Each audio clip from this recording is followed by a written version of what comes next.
अब उन्होंने ये चाल चली है कि यार हम बैलेट पेपर से जीत नहीं सकते, अब ईवीएम लाओ और ईवीएम से हेरा फेरी कर दो। ऐसा होगा, बाकी सारी बातें हो गए पूरे। भाई आपके खाते 15 लाख, मैं देश नहीं बिकने दूंगा। बीजेपी का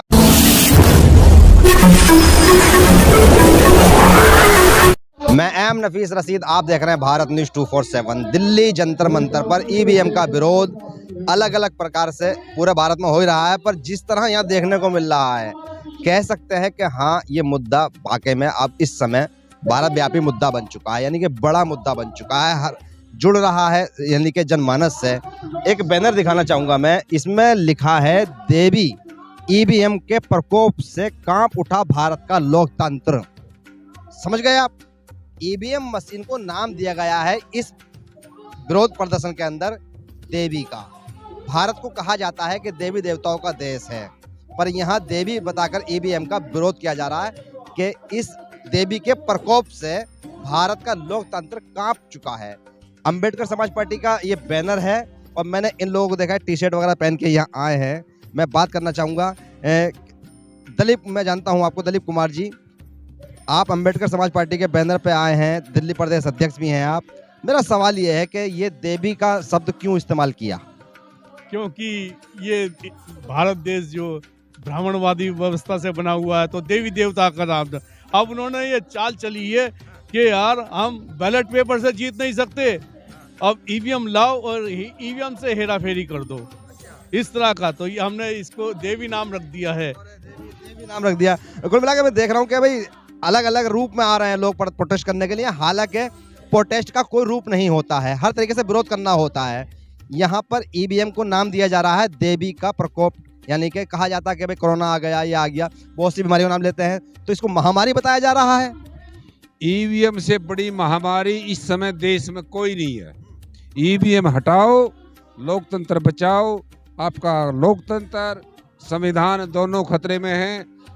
हर कॉन्स्टिट्यूशनल जो बॉडी है, सब पे आरएसएस का कब्जा हो चुका है। अगर 24 में ये गलती से आगे तो आगे चुनाव नहीं होगा। पत्रकार महोदय, मैं आपको बता देता हूँ। आप बता रहे हैं, ये हम भी बहुत से लोगों से बात करते रहते हैं, एक ही नाम दिया जाता है कि चुनाव नहीं होगा लोकसभा 2024 का। आप ये कैसे कह सकते हो कि चुनाव नहीं होगा? कह सकता हूँ ना। कैसे कह सकते हो? क्या सबूत है? क्या ये है, पास करेंगे पहले वहाँ लोकसभा राज्यसभा में कि भाई मैं गरीबों के लिए राशन देना है, महंगाई बहुत होती है, भ्रष्टाचार होता है इलेक्शन में, इसलिए मैं 10 साल की रिपोर्ट पोस्ट कर रहा हूँ। वो तरीके से हटाएंगे। कमाल कर दिया आपने। सोच रहे हो आप? ऐसा होगा, ऐसा होगा, बाकी सारी बातें हो गए पूरे। भाई आपके खाते 15 लाख, मैं देश नहीं बिकने दूंगा। बीजेपी का है या मोदी का है? मोदी का भी है, ईवीएम का भी है।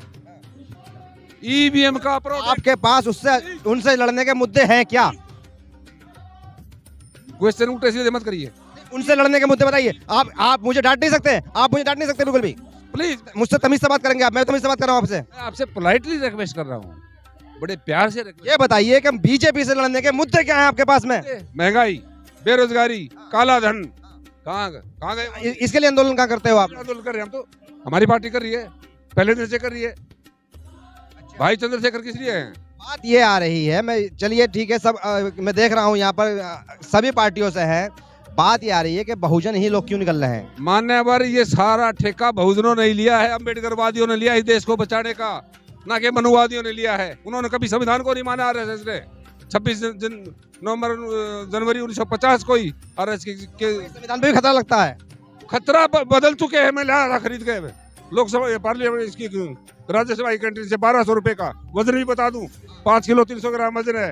अखंडता नहीं है, तुम्हें 3 वर्ड हटा दिए हैं, समाजवादी, धर्मनिरपेक्ष और अखंडता। हमारी पार्टी कार्यालय में रखा है संविधान। मैं देख रहा हूँ कि कितने बहुजन इकट्ठे हो रहे हैं। बहरहाल बहुजन बहुत सारे जगहों पर बढ़ चुके हैं, इतने टुकड़े हो चुके हैं बहुजन नाम का। पर आप बिजनौर से आए हैं, हरीश जी, मैं जानना यही चाह रहा था कि इतने टुकड़े हो चुके हैं, बहुजन इकट्ठा खुद नहीं है, तो आपस में एक मुहिम कैसे बना लोगे आप लोग? इसी विषय पर जो यहाँ आज के प्रोग्राम का आयोजन किया गया है, ये सभी साथी आए हैं, सभी संगठनों के साथी आए हैं।